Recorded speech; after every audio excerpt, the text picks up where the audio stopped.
this is an iHeart podcast. Guaranteed human. This is Julian Edelman from Games with Names. As a fellow dude, do you ever get that not-so-fresh feeling in your butt? That's because you're probably using the dry stuff to wipe. Wet, extra-large, flushable dude wipes get what toilet paper leaves behind in your behind. You wouldn't clean the tail end of your truck with dry paper towels, so why would you wipe with dry toilet paper? Wetter just cleans better. There are no more dingleberries, no more itch and irritation, just a deep, down the seam, confident clean. So don't fumble the ball with toilet paper. Stop being an a-hole to your b-hole. Drop the toilet paper. Available on Amazon and major retailers nationwide. Dude wipes, best clean, pants down. You're a pro at running your life, at committing to your workout, at showing up every day. At Bombas, we're pros too. Pros at making socks. Our sport assortment has specialized socks for whatever sport you're committed to. Running, hiking, golf, Pilates, and so much more. Made with sweat-wicking yarns, blister-fighting details, and targeted arch support. Bombas Sport is pro-level socks from the pros of socks. For another pro, you. Go to bombas.com/audio and use code audio for 20% off your first purchase. That's bombas.com and use code audio. Support for the show comes from Public, the investing platform for those who take it seriously. On Public, you can build a multi-asset portfolio of stocks, bonds, options, crypto, and now generated assets, which allow you to turn any idea into an investable index with AI. It all starts with your prompt. From renewable energy companies with high free cash flow to semiconductor suppliers growing revenue over 20% year over year, you can literally type any prompt and put the AI to work. It screens thousands of stocks, builds a one-of-a-kind index, and lets you backtest it against the S&P 500.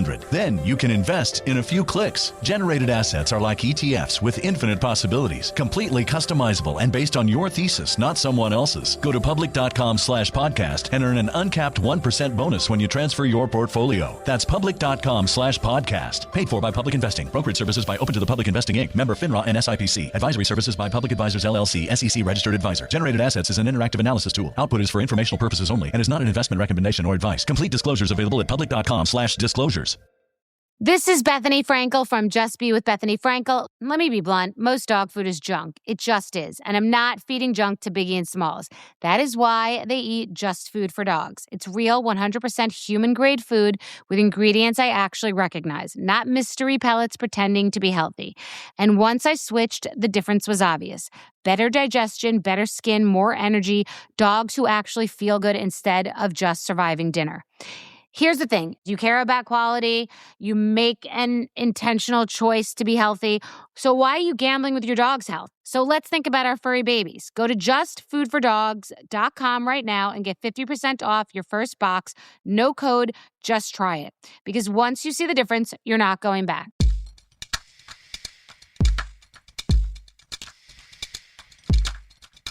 Hello, friends. I'm Robert Evans, and this is once again Behind the Bastards, the show where we tell you everything you don't know about the very worst people in all of history.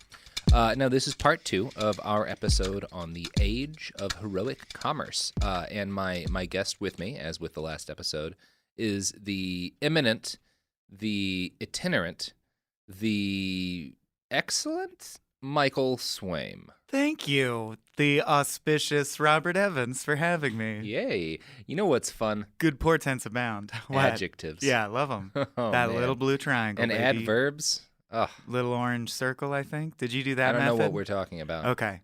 I learned with the system where you put symbols for every part of speech. That sounds exhausting. So to me, a conjunction will always be a little pink rainbow. Oh, okay. That's good to know. Actually, I think that's preposition. Fuck Well, it. Let's talk about some Speaking evil. of prepositions, Yeah. I'm going to make a preposition. I don't think you are. I think you mean proposition. Yeah, I know. That one didn't come out. I was going to try to tie that in more smoothly, but then you caught me. You just ripped it apart. So where we are in the story, we got this guy, Robert Clive, and Robert Clive has conquered Bengal, like a big chunk of India, and he's rich as shit. And the East India Company's got like tens of millions of people that they don't really have to take care of, but they kind of control. And it's getting weird. And everybody back in England is like, this is getting weird. And also corporations are spreading throughout the world and starting colonies all over the place and extending European domination to every corner of the globe. They're collecting rent. They are starting to do that in Right. India. Yeah, they are starting to carry out taxes and stuff. Okay. Yeah, that is beginning in this period of time. But mostly what's happening, mostly the thing that the company is doing in this big area they now control, is being corrupt as shit. Now, corruption had always been endemic among the East India Company's foreign officers. That's why you did it, is so that you could take a bunch of stuff and come back home and be rich if you survive the tropical diseases. So everybody skimmed a little bit off the top. That was kind of built into the system. Clive had just done what everybody else had been doing when he took the 300,000 pounds of gold and jewels and stuff. Yeah. But the cup that he'd been skimming from was the biggest cup anyone had ever stumbled across, right? Right, sure. Yeah, so that's the situation. And it was unprecedented. And people started to ask the question, do we want it to be okay for our corporate officers in foreign countries to be this corrupt? Like, is And that like you something we as British people are fine with? It's not like he's a brilliant innovator. No. It's just the most. Yeah, ever. he's So, just, yeah, no one has ever had the They're opportunity. just like, this is ballooning out of control now. This Yeah. seems like it could go bad places. And some of that is people who like have a human sense of like, it's wrong that we're plundering the world. A lot of it is other rich guys who are old money and are just don't We're like just that- like, this yeah, is a threat to our fortresses of money that Exactly. we have built in our places. Yeah. Exactly. Now this gross guy is rich and Yeah, this uncouth guy who joined because he likes beating people up yeah. is too wealthy. Exactly. So Clive leaves India after conquering in Bengal and governing it for a while, and he goes back to England. And to give you an idea of how modern this period is, he takes all this loot that he earned from conquering Bengal, and he deposits it with the Dutch East India Company. And then when he gets back to London, he withdraws it from them. As cash or Yeah, as cash. Okay. So They didn't like transport his jewels and No, scepters because he physically. couldn't. He was like, "There's Right, no way. exactly. This is way too much shit to send across. I'll give it to them. They'll give me the cash value, and I'll take it Yeah. out in London. Boom, So it's done." Just upload it to the cloud. You're good to go. Yeah, this is like the first time people were figuring out how to do that sort of shit. So yeah, again, this is becoming a very modern time period. So Clive gets back to England, and he's rich and he's popular for a while. He buys a shitload of mansions, but all is not well because his boss, Lawrence Sullivan, does not like him. Now, Lawrence Sullivan is the chairman of the company. So Clive, in addition to all of the money he had gotten, was guaranteed a giant yearly payment from all of Bengal. So basically, the prince that he put in power was like, we'll give you a fortune every single year because you put me in power. He's just free to write up that contract and have them both sign it, and then it that's why the becomes company reality. challenges it. Because I just don't understand how people take pure will yeah, and make it reality. Well, Like, this how is does he that- get people to go along? they're not. They don't want to. His own company takes him to court. They're over like, you're this. not allowed to make that deal. Yeah, you're not allowed to make that deal. We never voted to confirm this giant annual payment for you. You know, you worked it out directly with the prince, but you were working with the company at the time, and this is our area. So, and they're not saying this money should go back to the Indian people. They're saying that They should go to us, this should yeah. go to us, not you. So they go to court over it, and they fight in court for a while. So they're battling in court while things in India are kind of starting to go sour for the company. They're making a lot of money because they've found a bunch of different ways to tax and sell and suck Bengal dry, but there start being rebellions as a result of this. So now the company is spending more and more money putting down rebellions. And eventually they agree to confirm Clive's big annual payment in exchange for him going back to India and fixing the shit that's gone wrong since he left the last time. But that makes it sound like it's Armageddon, like he's the only man in the world who can do this. Don't they have other trustworthy mercenaries or no? They do. They think he's special, but as he's traveling back to India, they learn that he's really not because some other guy puts the rebellion down. First? Yeah, first, because British guns are just so much better than everything Right. they face. So they agree to give him his money, and he leaves over there because they're worried they're going to lose control of the region because of these rebellions. And then when he's in transit, some other guy beats them. You can tell, like, you don't need this guy. Yeah, you don't in need any particular. guy. Yeah. You've got cannons. You have guns. It's That's the what guns you have. that you need. It's the guns. And in fact, actually, Clive's big contribution winds up being that when he gets there, things are going so well that the company has almost invaded Delhi, the capital of India, and conquered the whole Mughal Empire, and he stops them. Like, Robert Clive is like, this has gone too far. Makes me look unessential also. It seems like he may have just actually gotten scared at how much This things have is a big deal. escalated. This could be bad. Yeah. Yeah. you launch a new Starbucks franchise and somehow you accidentally now took over City Hall. Yeah, exactly. Yeah. So he writes a letter when he's justifying to his corporate bosses why he stopped the army. He writes a letter that says, quote, "To go further, it is in my opinion a scheme so extravagantly ambitious and absurd that no governor and council in their senses can adopt it unless the whole system of the company's interests be first entirely new modeled." Said the guy who's like, but acquiring 300,000 pounds of gold, that is not overly ambitious. I think he would say that was never his goal. He found Right. himself in a war and he won, and then they handed him all this stuff. Right. What am I going to do? Say no? That is an option. Yeah, absolutely. Yeah, but he didn't. Like, Right. And I don't think most people would. To be fair, guess. I think most people who are the kind of people who could be in Clive's position. I was going to say most people would never get in that position. Yeah. There's no way to get to there. But anyone who's capable of being in that position is probably going to be like, yeah, hand me the fucking money. I already came this far. I'm already here. So Clive basically thought that the company already had a sweet deal. They weren't officially in charge of anything. They were in control because guns, but they didn't have to do anything aside from occasionally fight and cash checks. The Indians were still, nominally at least, leaders of their own land. And they were, outside of Bengal, they were still in control. So the East India Company didn't have to worry about this giant subcontinent that they had no business interest in, most of. This changed on August 12th, 1765, when Robert Clive, with worry in his gut, signed a deal on behalf of the East India Trading Company with the Mughal Emperor that guaranteed the British East India Company formal control over 3 big chunks of India and the lives of almost 30 million people. So we'll have the graphic up on the site, but you can see outlined there. This is what the East India Company, after this agreement, now controls. That's land they own and govern. So now... Okay, it's about a fifth. About a fifth of India. The largest country in existence, I believe. Or One at of least them, one yeah. of them, I was up there with China, With China, yeah, and Russia. Yeah. Wow. So... But what I don't understand is to what level did they control people's lives? Because I assume they have no interest in going in and being like, we're going to make laws and moral codes. They just want to loot the place, That right? is the point of today's episode. Okay. But now they are in charge of it. So they are now the government in a big chunk of India, Okay. right? So that's the situation after this It's thing. weird that they'd even want to be. What's the profit? Clive did not want to be. Right. But I think they got greedy. And so while Clive is in charge, he tries to cut back on the shocking amount of corruption and graft that he sees amongst the company officers.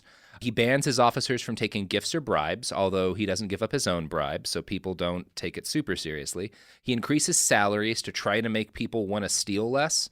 And he restricts the company's monopoly so that some sort of local economy can exist, so that the East India Company is not the only people who are allowed to sell products to Indians, Right. so that they can have a functioning society. So he tries to pump the brakes. They to had one some before you extent. showed up. Just Yeah, let them just do let what they them do. what they were doing. He also does nice stuff, like he gives a shitload of money to the pension fund for the company army. Again, he's one of these people, he starts this road, but he does not seem to be running unchecked in that direction. He's not like Jan Kuhn. Or new money is evolving into old money, like you talked about on the Koch Yeah. brothers episode, where it's time to get philanthropic now and Yeah. resuscitate my image, gloss over all that shit. It's possible. I don't know the man. Yeah. But eventually, he like his health isn't great at this point. He winds up heading back to England, and other people take over for India. And he winds up in court again, fighting the company for access to his yearly bribe, basically. Because So weird that they won't keep give him that up. hired. Yeah. Like, can't they fire him? Well, when he leaves every time, he stops working for them, essentially. Okay. And so then there's like big legal fights in the court because they don't want him to just forever get a fortune every year. They want that fortune every year. Right, but it seems like they keep coming back and being like, okay, we'll give you your old job back. Yeah. Go sign this deal. Well, they thought they needed him, and now they know Yeah. they really don't. Right. And And he's starting to try to cut say back we on should corruption. be prudent. And we they're like, we fuck should that. steal slightly less. Yeah, they're like, this guy's served his purpose. Get him out of here. So the East India Company now, after Clive leaves, is essentially, the government of a big chunk of India. And if you're a government, you need to provide things for people rather than just take tax money. Like, you take tax money, but you provide roads and libraries and EMTs and firefighters and the FDA and shit. The company doesn't provide anything. They just take, pretty much. And so that's the situation in 1770 when a famine hits. And it's a bad one. And we will get into the famine in a little bit. Right now we're talking about Clive because this famine is a disaster for his image.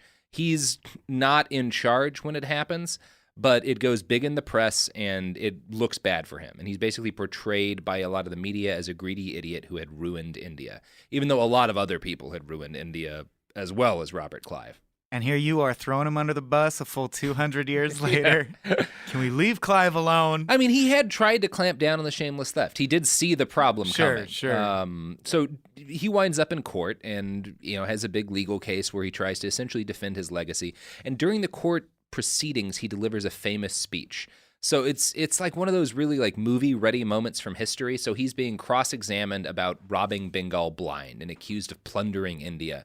And he says, quote, "Consider the situation in which the victory of Plassey placed me. A great prince was dependent on my pleasure. An opulent city lay at my mercy. Its richest bankers bid against each other for my smiles. I walked through vaults which were thrown open to me alone, piled on either hand with gold and jewels.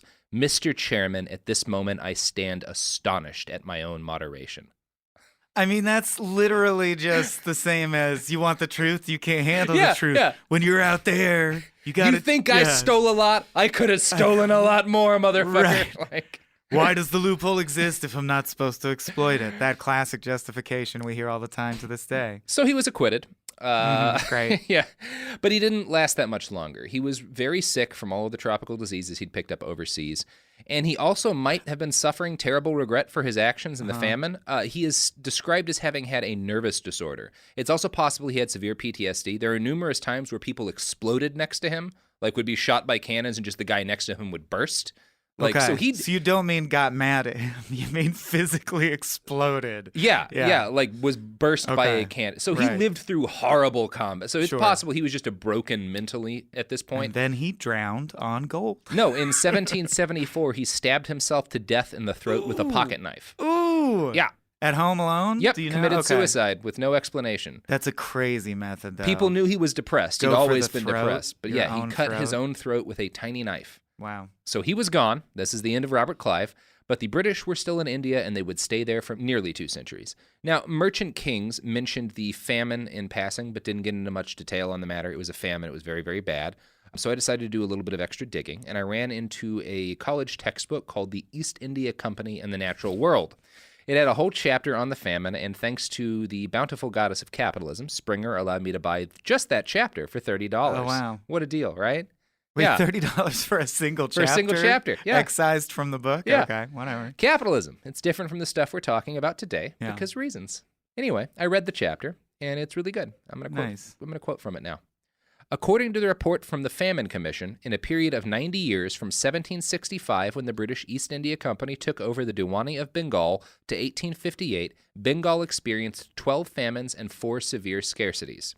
Now, some of those famines would have occurred with or without the British East India Company, because famines are a thing. They've always been a thing, right? But once you delve into it, their whole period of rule is basically a masterclass in how to fuck over an entire subcontinent. In essence, in order to compensate for the minimal amount of actual government work the company needed to do in order to turn a profit, they just started jacking up taxes on rural workers and on farmers. And usually these taxes were in kind, so you'd pay with whatever it is you were growing at the time. So the company commercialized agriculture in India and tried to turn it into an almost industrial operation to maximize output. So there'd been a bunch of small independent farms and villages and whatnot, and now the whole countryside was basically one giant big food production plant. Workshop. Yeah. It made a lot of money, but it also made it impossible for the farmers themselves to handle bad years. Everything was sold every year. Nothing was set aside for the bad times. There wasn't enough left over after the taxes for the individual farmers anyway. The British East India Company had disrupted the intricate cultural systems that had formed during and before the Mughal Empire. In the past, when there was a bad year and the rains didn't come, villages had standing arrangements with other villages to help each other out with food. These were local insurance plans that were present all across India, and particularly in the farming regions of Bengal. It was a very common way to stop people from dying horribly when a famine hit. Presumably have been working for 1,000 years. Yeah, And exactly. we're like, stop doing that now. No, now you all work one giant farm together. Yeah. This will be better for us. Yeah. So now when famine hit, everybody worked for the company. Nobody had anything extra. There were no more insurance policies. They'd all been taken in taxes and sold. Quote from that same chapter. Bengali society was divided between the zamindars, the hereditary revenue collectors of the Mughal Empire, and a broad base consisting of some landless laborers and a large number of poorer cultivators, most of whom were sharecroppers.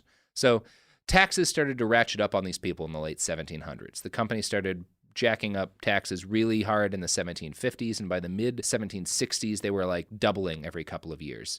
The agricultural reforms the corporation put in place didn't really work out. Yields started to fall, so they're actually growing fewer crops because it turns out a bunch of British guys' ideas on how to farm Indian land did not work as well as what the Indians had already been doing. And going to a totally different culture with different land and just telling them, do this. I think this would work for you for farming. You have to do it or we'll shoot you. Yeah. Try it out. Yeah.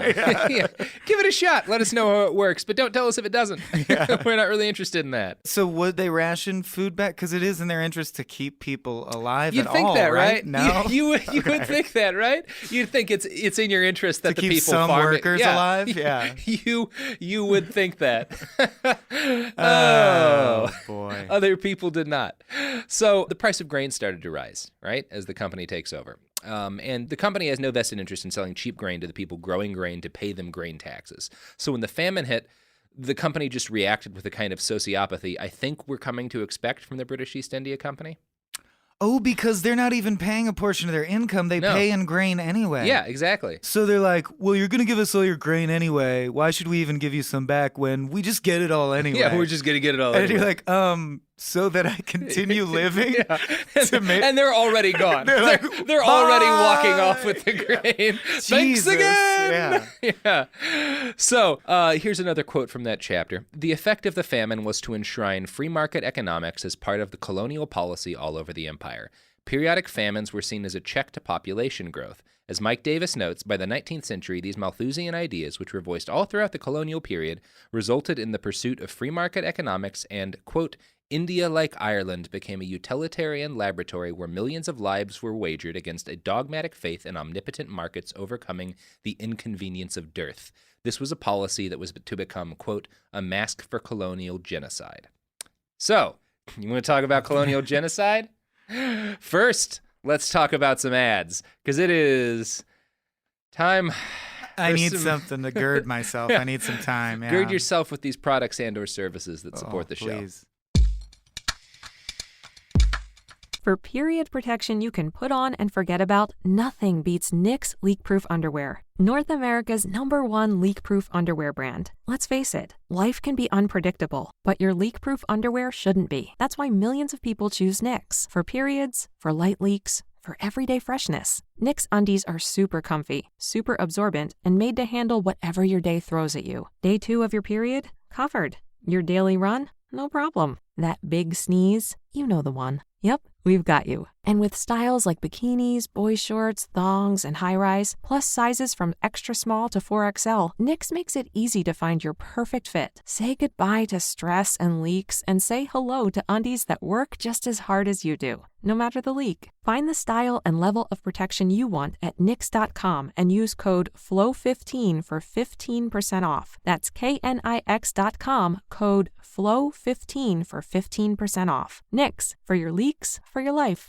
Support for the show comes from Public, the investing platform for those who take it seriously. On Public, you can build a multi-asset portfolio of stocks, bonds, options, crypto, and now generated assets, which allow you to turn any idea into an investable index with AI. It all starts with your prompt. From renewable energy companies with high free cash flow to semiconductor suppliers growing revenue over 20% year over year, you can literally type any prompt and put the AI to work. It screens thousands of stocks, builds a one-of-a-kind index, and lets you backtest it against the S&P 500. Then you can invest in a few clicks. Generated assets are like ETFs with infinite possibilities, completely customizable and based on your thesis, not someone else's. Go to public.com/podcast and earn an uncapped 1% bonus when you transfer your portfolio. That's public.com/podcast. Paid for by Public Investing. Brokerage services by Open to the Public Investing Inc. Member FINRA and SIPC. Advisory services by Public Advisors LLC, SEC registered advisor. Generated assets is an interactive analysis tool. Output is for informational purposes only and is not an investment recommendation or advice. Complete disclosures available at public.com/disclosures.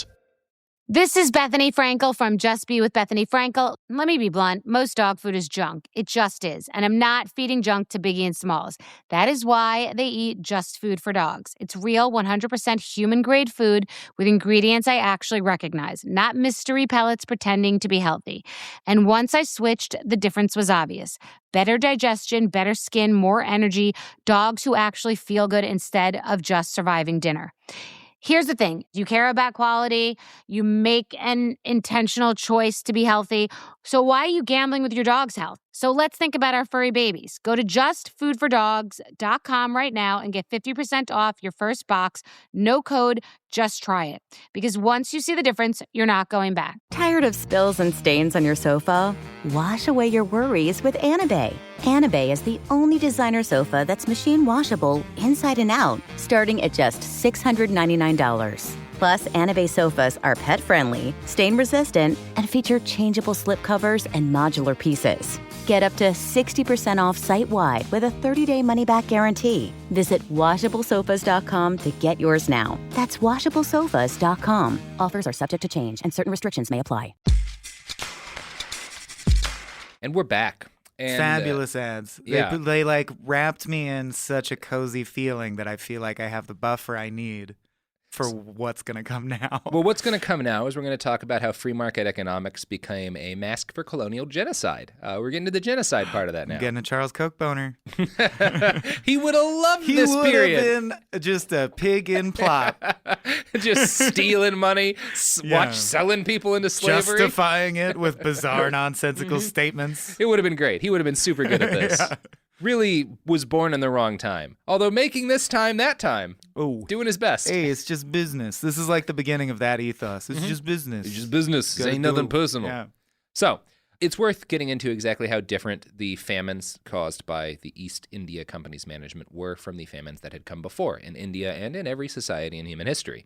There had been famines in India shortly before the company's period of dominance, including one that lasted from 1670 to 1671.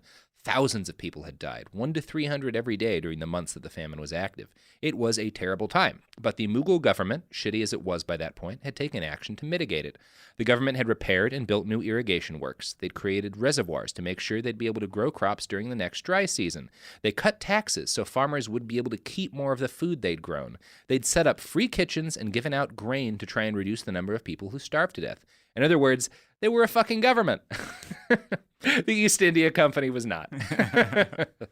So, starting in the 1770s, all of India started to learn the difference between the two.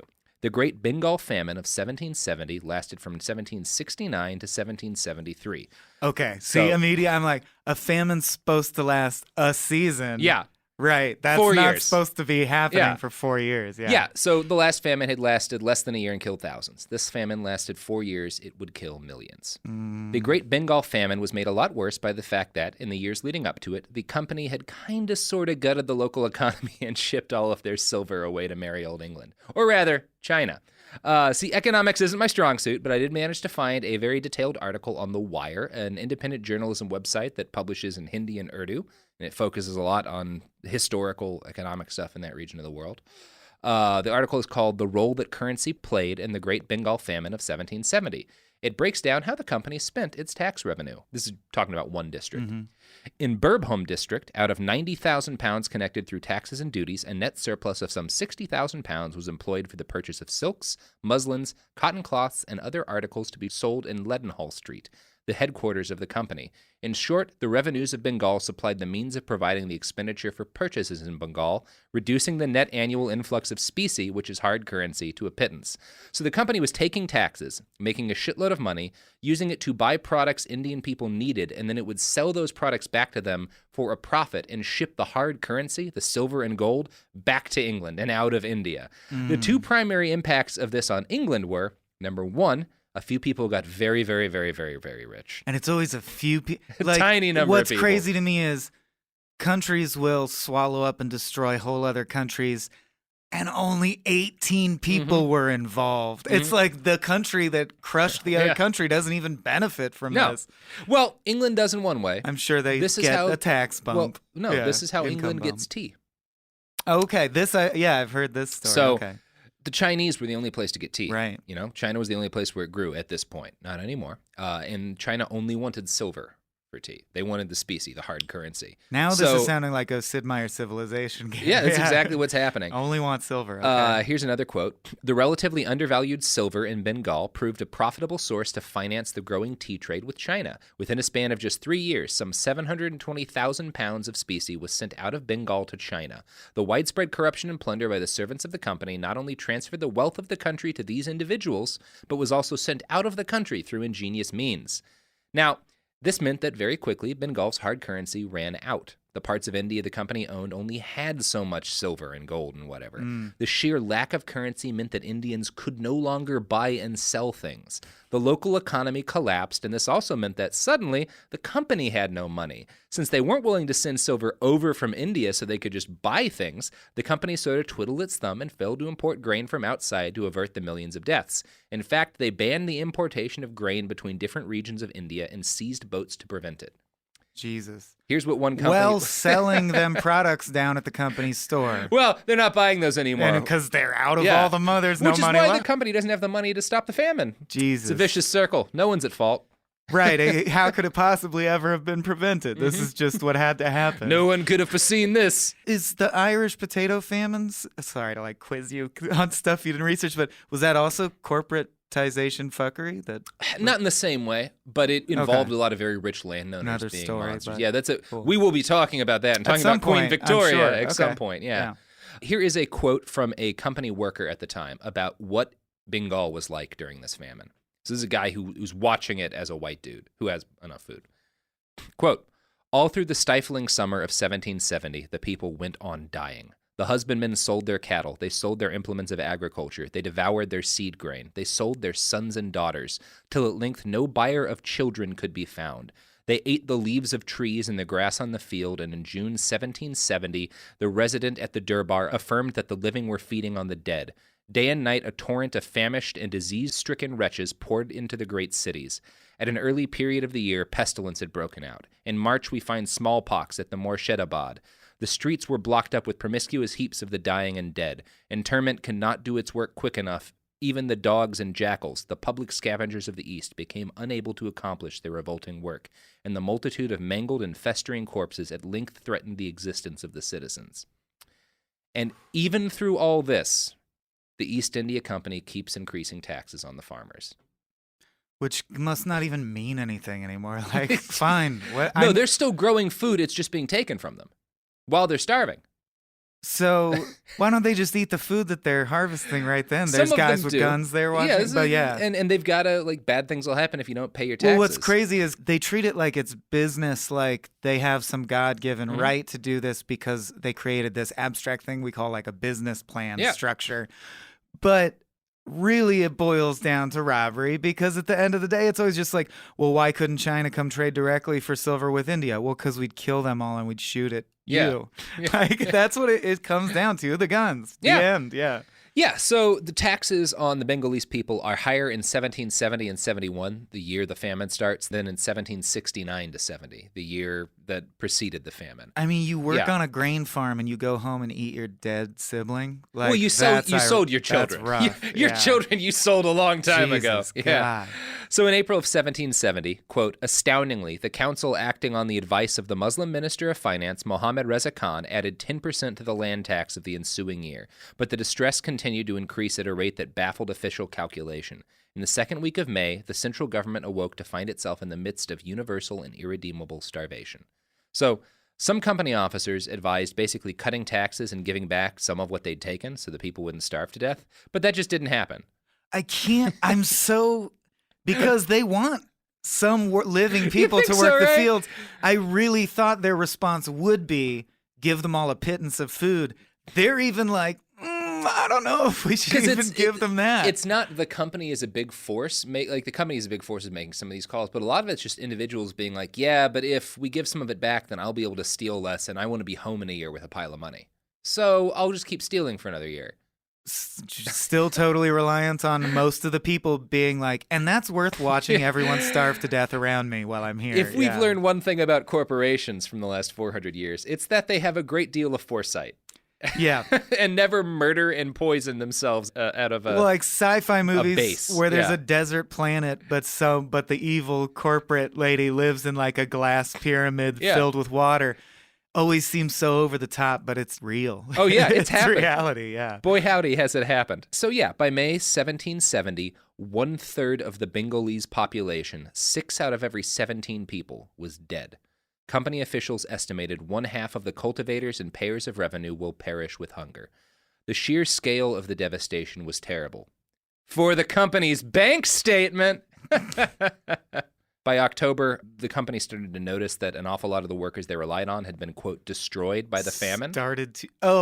So we're already using business doublespeak. They're already euphemizing it. Mm-hmm. Some of our bipedal product was destroyed, in a transaction. Yeah.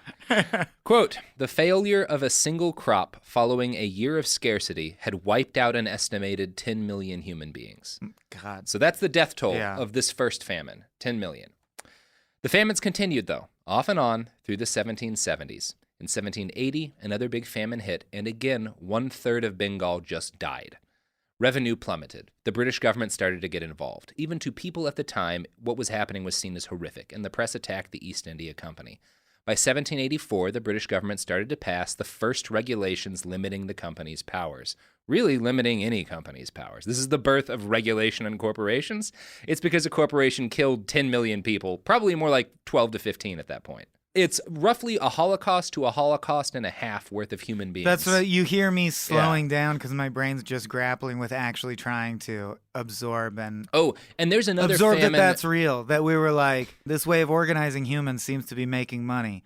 Oh, it also kills people. Well, that's fine unless it goes too far. When did it go too far? When did we go like maybe it has gone too far? When 10 million people were dead. Well, 10 million people died, and then 10 years later... Maybe we should do another, something. probably 5 or 6 million people died. And then in 1800, 10% of all of India died. There's not even a death count for that one. Okay. It's just roughly 1/10 of all of India died. Today there's a billion people in India today, but probably I'm sure a couple it wasn't 100 as million. much back then, yeah. If we're trying to take the whole East India Company's death toll from famine, it wouldn't be outrageous to assume somewhere in the 20 to 30 million deaths. Over the whole course of this whole period. So it's good to know that humanity does have a point where you're like, is this too many people dying? Like you can... For me to have slightly bigger houses? So in 1784, they start regulating the company. In 1788, Burke, I forget which Burke, gives a speech at the impeachment trial of India's Governor General because they're like, you've killed like 20 million people. You should probably not have this job anymore. So Burke called the company, quote, a rogue state waging war, administering justice, minting coin, and collecting revenue over Indian territory. Check. Yeah, totally accurate. No, yeah. He didn't exaggerate. Horace Walpole, a Whig member of Parliament, said at the time that, quote, the oppressions of India and even of the English settled there under the rapine and cruelties of the servants of the company have now reached England and created a general clamor here. To such monopolies were imputed the late famine of Bengal and the loss of 3 million, they didn't know the whole total, of its inhabitants. A tithe of these crimes was sufficient to inspire horror. So, the famine of 1770, 1780, and 1799, it is likely, and these are other historians than me saying this, that the famines the East India Company brought onto India were the single greatest atrocity, the single worst disaster of the entire 1700s, of that whole century. It was the beginning of the end for the East India Company, too. Although businessmen would continue to trade and profit off of her for nearly a century, India continued to suffer famines, which led to unrest and war, which led to uprisings and crackdowns. This led the East India Company's army to expand, which led them to take over more and more of India until pretty soon they controlled basically all of India and had an army of 200,000 soldiers. A guy named Lord Wellesley eventually wound up in charge, and he became the company's most successful general. He's the guy who expanded them from sort of the eastern coast of India all the way into what's now Pakistan and eventually Afghanistan. According to the wonderful book Return of a King, by 1796, quote, the company was expanding rapidly out from its coastal factories to conquer much of the interior. Wellesley's Indian campaigns would ultimately annex more territory than all of Napoleon's conquests in Europe. Wow. Yeah. This eventually brought the East India Company to the doorstep of Afghanistan. In 1816, the British East India Company extended an offer of asylum to Shah Shuja, the exiled king of Afghanistan. In 1839, Due to a basically minor dispute with the Afghan government, the East India Company invaded Afghanistan, conquered the country, and placed Shah Shuja on a throne as a puppet. Lord Auckland, who was the guy who had ordered the invasion, and the company quickly lost interest in their conquest of Afghanistan and immediately invaded China next. It seems like they feel that, well, you got to invade something. You got to invade something. That's not mandatory. You're allowed to stop. Let me explain it to you, Michael. They'd been selling opium to China, and it had created a horrific endemic drug problem that was crippling the local economy and killing people in huge. So the Chinese government banned opium sales, and so they had to invade China to keep selling them deadly drugs. So just like it's like, yeah, we fucked up India till it stopped bleeding money, so we have to move on to a new place and fuck that place up till it stops bleeding money. I'm of the opinion that this is all fine. Well, no, that the great heroes in history are probably the Afghan people. Oh? Because the East India Company is on a tear, killing people by the millions, conquering land, and then they take over Afghanistan. And they find themselves the rulers of Afghanistan, a country that has nothing of value for the East India Company. It's not profitable. So they have this huge army in Afghanistan that they start needing to cut back on, and they can't cut back on the army because Afghanistan is big and hard to control. So they stop paying bribes to all of these local warlords, which means the local warlords start attacking the army, which means there's eventually a gigantic revolution in Afghanistan that ousts the garrison, the company's giant army in Kabul, and wipes it out in the mountain passes of Afghanistan. Nice. And these are British soldiers with muskets, unrifled guns that aren't good at very long range. The Afghans have these weapons called jazailchis, which are basically sniper rifles. So they're hiding in the mountains, murdering huge numbers of British soldiers and their Indian sepoys. And they just massacre this entire British army. It's a huge, huge disaster. And this disaster comes after years of declining revenues for the East India Company and ballooning expenses. Finally, all of this helps kill the East India Company as a global power. In 1858, the British government finally decided that letting a for-profit enterprise govern the lives of tens of millions of people, and like a fifth of the world, was a really bad idea. Instead, they give it to a queen. Yeah, because I feel like the Afghan uprising just delayed what were already. So it was like there was this weird chance at the very beginning of corporate history that corporations and governments could have merged and become one and the same, and the East India Company could have been like literally the empire and just own the world. Yeah. And they stopped that from happening for 500 years. It's still going to happen. But it could have happened really fast. There's news today that President Donald Trump is considering a plan by Eric Prince, the founder of Blackwater, to basically put private mercenaries in charge of the war of Afghanistan and have a guy who Eric Prince has described as a viceroy run Afghanistan for the Western powers. So there's a chance the Afghans might get to stop the next stage of corporate Trump has, named 6 to the Council of Operants. Yeah. Like everything's becoming so high fantasy. I will tell you one thing about Afghanistan. Nobody wins when they fight there. Yeah. Other than not even the Afghan people don't even win. Everybody loses, but you don't win. And usually when you quote unquote win or are holding it for a while, you're just there being hot, standing around. And it's worth noting that when we invaded Afghanistan, the guy we put in charge of the country was a dude named Hamid Karzai, who was a descendant of Shah Shuja, the people the East India Company put in charge of Afghanistan, who was then massacred after the revolution. It's a small, awful world. Dumb world. So, in 1858, India becomes the property of Queen Victoria, who we will almost certainly discuss in a subsequent episode. The East India Company survives for another few years, but it is dissolved for good in 1874 by the East India Stock Redemption Act. Wherever shall we get our tea? Who's to say? At this point, I'm sure there's competitors. So that's the era of heroic commerce, the age of heroic commerce. What a slog. What does that have to do with the Boston Tea Party? They just brought the tea that ended up being thrown out? Yeah, they were selling the tea. And Yeah, it's really just like the militarization aspect, and that's crazy that we're going down that road again.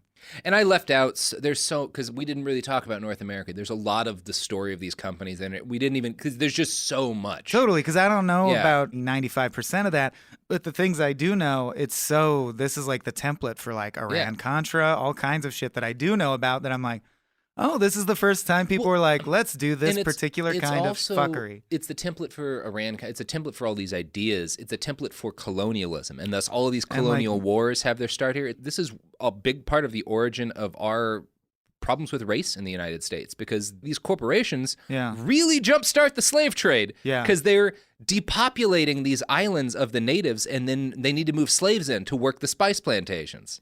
It seems like it's almost, and it's inevitable because you're reaching this technological threshold where now we have compasses and sextants. We can get further away. It's just like in any community, there's going to be some bastards. Mm-hmm. You have job security for sure. Yeah. And this is the first time that you're like, oh, the bastards operate on a global level now, because it's the first time this Clive motherfucker can go all the way over there and fuck everything up and come all the way back.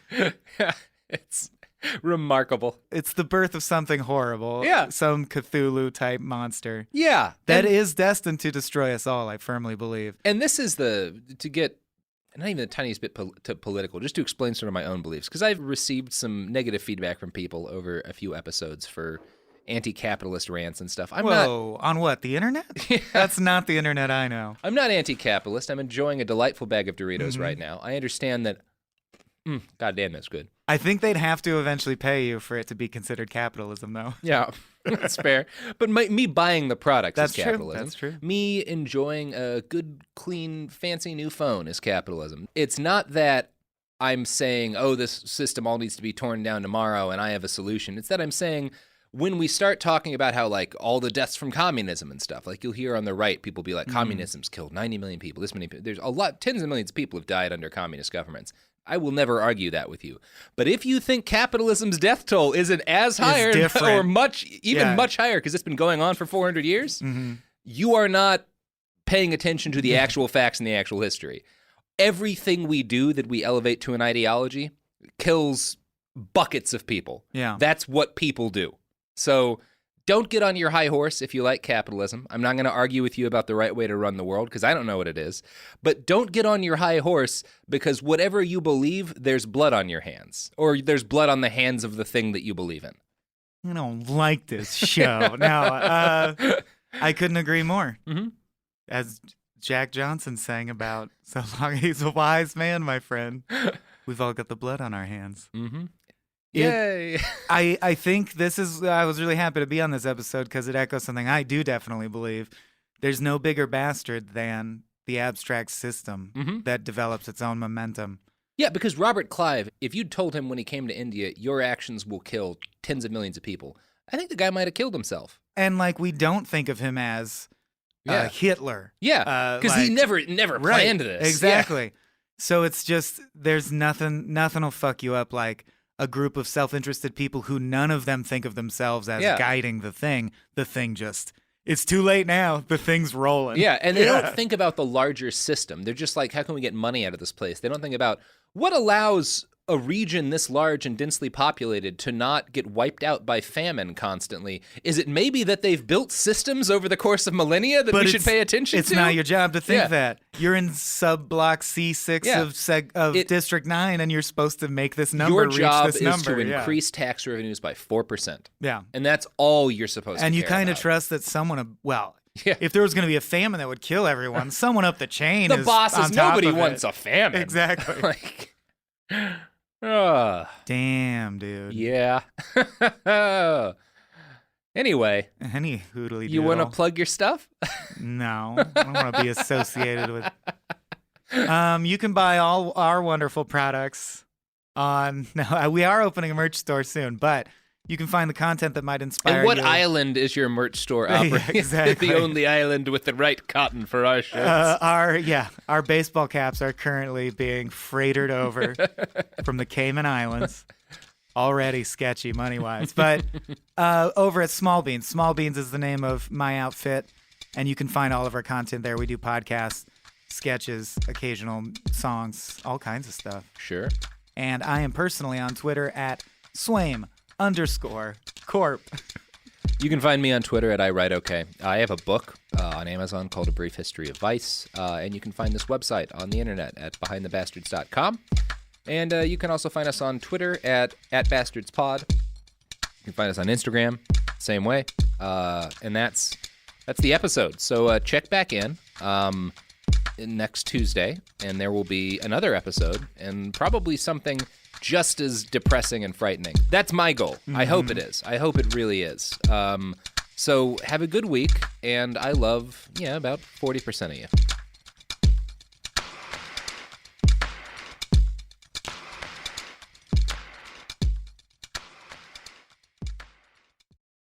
A BetterHelp ad. We get it. February is full of flowers, candy, and, of course, lots of talk about relationships. It can feel like everyone else has it all together in their love lives. But the truth is, we're all still figuring it out. Whether you're working on your marriage, navigating the dating apps, or prioritizing staying single, no matter where you are, you're right on time. Therapy can help you find your way and take some of the pressure off yourself so you can determine what you want, what feels heavy, and how you can feel lighter. Just a little bit of outside perspective from a professional can lead to new understanding and a lot of progress. So the next time you're feeling iffy about your love life, try therapy with BetterHelp and see where it takes you. And remember, you're right on time. Visit BetterHelp.com for 10% off. That's BetterHelp.com. This is Bethany Frankel from Just Be with Bethany Frankel. Most dog food is marketing, not nutrition. That is why Biggie and Smalls eat just food for dogs, real 100% human-grade food with ingredients I actually recognize. And yes, I do see the difference. Better digestion, healthier skin, more energy, dogs that feel better, my babies. If you've been on the fence about switching, stop overthinking it. What's more important than your furry babies and their health? Go to justfoodfordogs.com right now and get 50% off your first box. No code needed. Just try it. Tired of spills and stains on your sofa? Wash away your worries with Anabay. Anabay is the only machine washable sofa inside and out, where designer quality meets budget-friendly prices. That's right, sofas start at just $699. Enjoy a no-risk experience with pet-friendly, stain-resistant, and changeable slip covers made with performance fabric. Experience cloud-like comfort with high-resilience foam that's hypoallergenic and never needs fluffing. The sturdy steel frame ensures longevity, and the modular pieces can be rearranged anytime. Shop WashableSofas.com for up to 60% off site-wide, backed by a 30-day satisfaction guarantee. If you're not absolutely in love, send it back for a full refund. No return shipping or restocking fees. Every penny back. Upgrade now at WashableSofas.com. Offers are subject to change, and certain restrictions may apply. There's no championship league for small business owners, but if there was, you'd be at the top of the standings. Because going pro with Lenovo Pro means you've got the winning formation, one-on-one advice, IT solutions, and customized hardware powered by Intel Core Ultra processors help you stay ahead of the competition. Business goes pro with Lenovo Pro. Sign up for free at lenovo.com/pro. Lenovo. This is an iHeart podcast. Guaranteed human.